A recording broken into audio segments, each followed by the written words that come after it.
discover the fascinating world of royal touch in medieval Europe.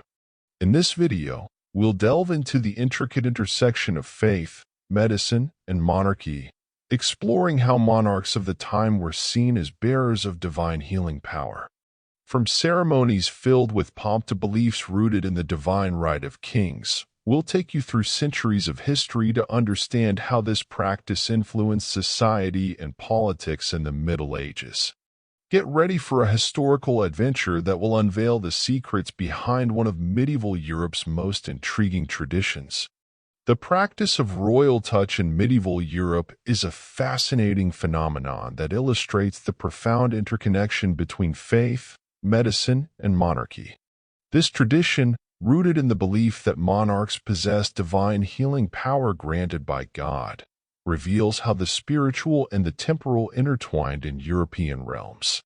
From the times of Edward the Confessor in the 10th century to Henri IV of France in the transition between the Middle Ages and the Renaissance, royal touch became an essential element of royalty. Edward, known for his piety, was one of the first to carry out this practice, consolidating it as a ceremony of healing and an act of grace. Similarly, Henri I of France, whose reign marked the end of the 10th century and the beginning of the 11th century, was devoted to this tradition, conducting ceremonies that strengthened his role as a spiritual and temporal leader. The royal touch ceremony was a public event full of pomp, where the sick, many of whom suffered from scrofula, were presented to the monarch, who touched them and often offered them blessed amulets and touch coins as part of the healing process.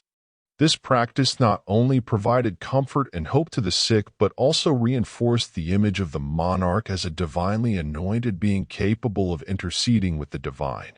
Under the reign of Louis XIV of France, also known as the Sun King, in the 17th century, royal touch reached its peak.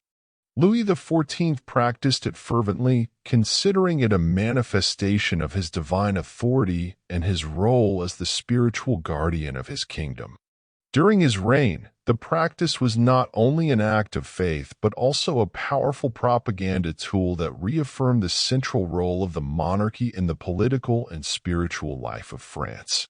However, with the emergence of the Enlightenment and the growth of rational and scientific thought, as well as political changes that questioned monarchical absolutism, the practice of royal touch began to be viewed with skepticism. By the end of the 18th century, the tradition had become obsolete, considered a relic of a bygone era that saw monarchs as divine intermediaries. The examination of royal touch in the Middle Ages invites reflection on the changing nature of power, faith, and medicine throughout history. This practice offers a window into the past, revealing how the beliefs and traditions of an era can shape political and social institutions. It is a fascinating aspect of history that allows us to explore the many threads that make up the complex mosaic of human history. In conclusion, royal touch in medieval Europe represents much more than a simple act of healing. It is a phenomenon that allows us to delve into the complexities of the society of the time, where faith, medicine, and monarchy intertwined in a unique way.